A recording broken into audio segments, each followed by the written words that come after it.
There are moments in life that redefine everything you thought you understood about the people closest to you. For me, that moment came not with shouting or tears, but with the quiet clink of a heavy cream envelope sliding across a restaurant tablecloth, and the realization that my own family had gathered specifically to humiliate me. I did not cry that night.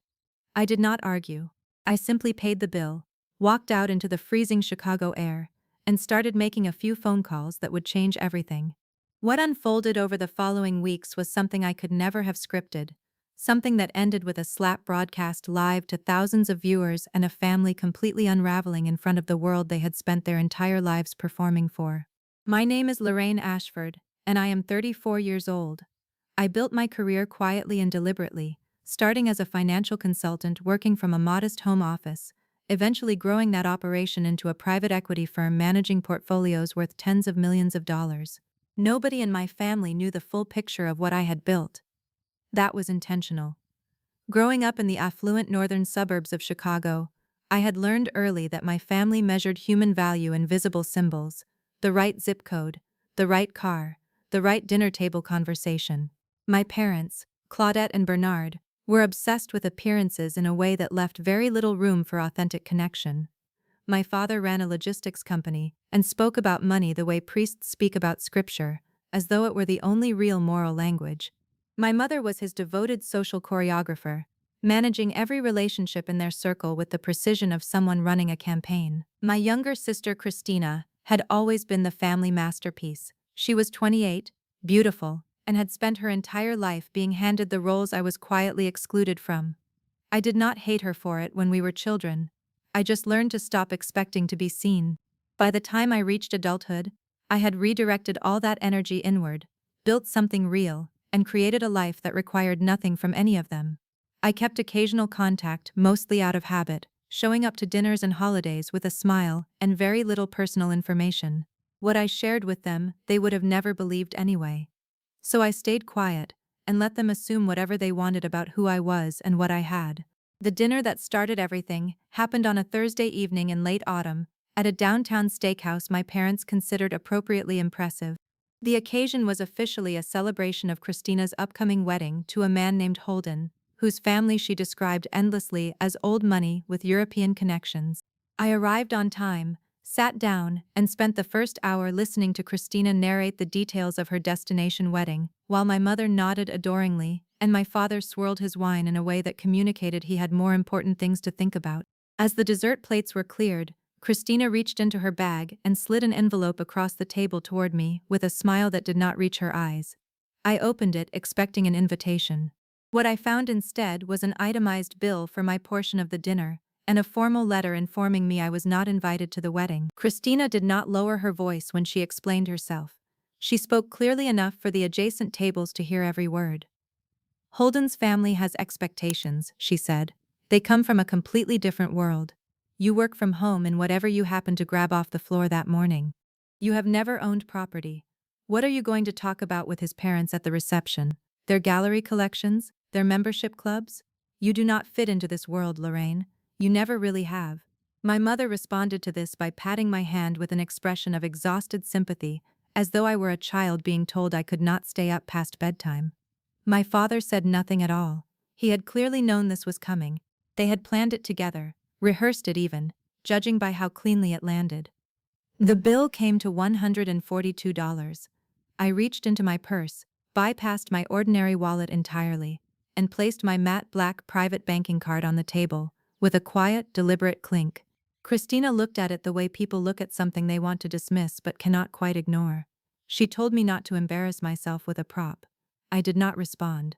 I handed the card to the server, watched it process without hesitation, stood up, told Christina to enjoy her wedding, and walked out into the cold without another word. What none of them knew, what they had never bothered to find out, was that my quiet home office operation had evolved into something that quietly owned more than they could have imagined. And one of those things was far closer to their lives than any of them realized. 2 years before that dinner, my parents had reached the end of a decades-long pattern of financial overextension. My father had maxed credit lines, accumulated debt he hid even from my mother, and finally defaulted on their beloved lake house in Newport, a property they had used as the cornerstone of their social identity for years. The bank had moved toward foreclosure. My firm specialized in distressed real estate acquisitions. When the listing crossed my desk, I recognized the address immediately. My holding company quietly purchased the debt, approached my father through a third-party representative, and offered him a deed transfer in exchange for debt forgiveness and a 2-year subsidized lease allowing them to remain in the home. My father signed without telling my mother the truth. He told her it was a refinancing arrangement. He never once mentioned that the new owner of their lake house was his daughter, the one he had just helped exile from a wedding. On the drive home from the restaurant, I called my wealth manager, Nathaniel, and gave him 2 instructions. The first was to lock the Newport property title and flag any financing attempts against it immediately. The second was to run a thorough background check on Holden and his supposedly prestigious family. Something about a wealthy family that expected the bride's parents to cover every single expense had never sat right with me, and now I had both the time and the motivation to understand exactly why. By the following morning, the early findings were already interesting. By the afternoon, they were extraordinary. Holden appeared as an authorized signatory on a shell company currently under federal scrutiny for concealing corporate debt. The family estate, the yacht, the office building featured in his social media, all of it was leased, staged, or pulled from stock photography. There was no trust fund. There was no old money. There was a man drowning in private debt who had identified Christina as a path to a property he believed she would inherit. 3 days after the dinner, my building security flagged an unauthorized entry at my penthouse. I pulled up the camera feed from my office and watched my mother and Christina move through my home office with practiced efficiency, pulling open drawers, feeling along shelves, searching for my wall safe.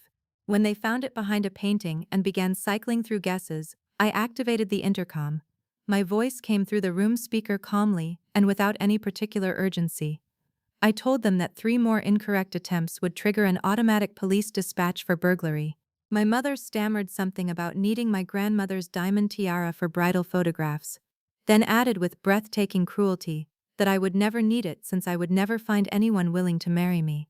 I informed her the safe had been empty for 18 months and that the tiara was in a bank vault across town. Then I engaged the full building lockdown. Every door in the penthouse sealed simultaneously. I gave them 3 minutes to restore my office to its exact original condition, or I would press the button and let the police write the rest of the story. I watched from my remote feed, sipping espresso, as the 2 of them dropped to their knees and scrambled to stack files back into place with trembling hands. When the timer expired, I released the locks. They left without a word. Within 48 hours, Christina had turned the incident into a live social media broadcast from the curb outside my building, describing to thousands of followers how her unstable, jealous older sister had imprisoned her and their mother inside an apartment for absolutely no reason. She left out the safe. She left out the 3 minutes spent frantically restoring a crime scene. What she did not leave out, because she did not realize it was visible, was a wedding planning binder she waved toward the camera during a second live video. In one careless moment, a funding schedule page flashed clearly across the screen, referencing a $50,000 bridge transfer from something labeled the Calder Family Trust. I froze the frame and forwarded it to Nathaniel. The routing number traced back to the same shell company already under federal scrutiny. Holden was the authorized signatory. There was no trust, there was only debt, and a wedding being assembled on the financial equivalent of wet paper. My portfolio of properties included a cliffside coastal estate in a private resort community that I controlled as majority owner through a chain of holding companies. It was, as I discovered when I cross-referenced Christina's wedding venue booking, the exact property she had selected for her destination ceremony. I flew out 4 days before the wedding, settled into the owner-reserved penthouse suite, accessible only by biometric elevator, and spent my first evening on the terrace watching the wedding staff arrange floral installations across the grounds far below. That peace lasted until my phone buzzed with a message from Holden, who had somehow obtained my number and opened with what he framed as a heartfelt apology for the dinner. Within 4 exchanges, he was asking for a $50,000 emergency loan to cover a vendor payment due by morning, promising repayment from a trust disbursement he claimed was processing. I played along carefully, letting his desperation build until the story collapsed under its own weight. He admitted his family's wealth had evaporated a decade ago. He admitted he was being pressured by dangerous creditors. He admitted he was marrying Christina because he believed she would inherit the Newport property, and that he intended to force its sale within months of the wedding. My terrace cameras recorded every word of it. The morning my family arrived at the resort, Christina demanded a suite upgrade to Ocean View, then escalated immediately to demanding the penthouse itself. The general manager, Winston, explained professionally that the penthouse was owner-occupied and unavailable. Christina responded by pushing past a housekeeping cart and riding a service elevator directly to my floor, with my mother close behind her. I told security to let them through. They burst into my living room already shouting, only to stop completely when they found me standing by the window in a silk robe with a glass of sparkling water, looking entirely unsurprised. Christina accused me of following her. My mother called it pathetic obsession. I said nothing in response to either of them. I handed them a behavioral contract stating that any further disruption would result in immediate cancellation of all wedding arrangements and full forfeiture of all deposits. My head of security, Grant, stood behind me in complete silence while both of them signed with shaking hands and were escorted out by the elevator they had arrived on. That evening, Holden bribed his way past the lobby and requested access to my floor. My team brought him up. He arrived on the terrace looking wrecked, and once again confessed everything, including the creditors, the debt, the manufactured engagement, and his plan to liquidate the Newport property as soon as the marriage was legally binding. He thanked me when he left, believing I had agreed to wire the funds at opening the next morning.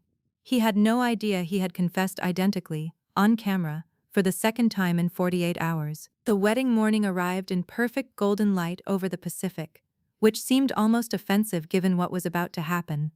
From my terrace, I watched Christina berate florists across the lawn, while 300 guests in designer clothing gathered on the grounds below. The collapse began in the early afternoon, when the head caterer approached my parents to inform them that Christina's cashier's check had been returned, and that $40,000 needed to be paid immediately, or all food and beverage service would be suspended. My father laughed it off as a clerical error, and attempted 4 cards in sequence in front of the caterer, and a growing ring of witnesses. All 4 were declined. He turned to Holden, who attempted his own card. It failed. The champagne carts were wheeled away from the reception area before the ceremony had even begun, and the murmuring through the crowd was audible from my terrace. At the altar, Holden stood gray-faced and rigid, knowing exactly what had already unraveled. Christina walked down the aisle on my father's arm, with her jaw locked in barely visible fury. The moment they reached the officiant, she leaned toward the live microphone and demanded to know what Holden had done about the accounts. He responded by stating that her father's cards had declined, and that his own funds were on hold. The argument escalated in front of the entire congregation and the professional live streaming crew Christina had hired to broadcast her perfect day to the world. She accused him of fabricating a fortune. He shouted that he had nothing left, that the ring had been purchased on his last line of credit, that the entire engagement had been a calculation built around a lake house she was never going to inherit. Christina screamed that he was lying and threw her bridal bouquet directly into his face. He struck her across the cheek. The sound went through the officiant's microphone and out across the speakers, captured simultaneously by dozens of phones and the live stream camera. Security removed Holden within minutes, but the footage was already spreading before anyone thought to stop it. Winston brought all 4 of them to the estate management office. I walked in while my father was still demanding that the real owner be located and held accountable. I sat down behind the mahogany desk and let the silence settle over the room. When my father ordered me to stand up before the owner arrived, Winston quietly told him he was already looking at her. I laid out 3 things on the desk in front of them. The recorded deed showing I had owned the Newport house for 2 full years. My father's financial disclosures confirming his accounts had been overdrawn and in default for months. And the security footage of Holden, in his own voice, describing his debts, his contempt for Christina, and his plan to strip the property the moment the marriage was finalized. Christina sat completely still and listened to her fiancé's recorded voice take apart the last of everything she had believed about her own life. I called Winston back in and had Holden arrested for assault on my property. My parents received formal 30-day eviction notices for a house that had not belonged to them for 2 years. They were escorted off the grounds, exposed and bankrupt, while the live stream that Christina herself had commissioned kept running in the background, broadcasting everything to the audience she had built to witness her perfect day. I rode the elevator back to my penthouse, poured a glass of wine, and looked out at the Pacific until the lights on the water were the only thing moving. The quietest kind of power is the kind that never once needed to announce itself to be completely, undeniably real.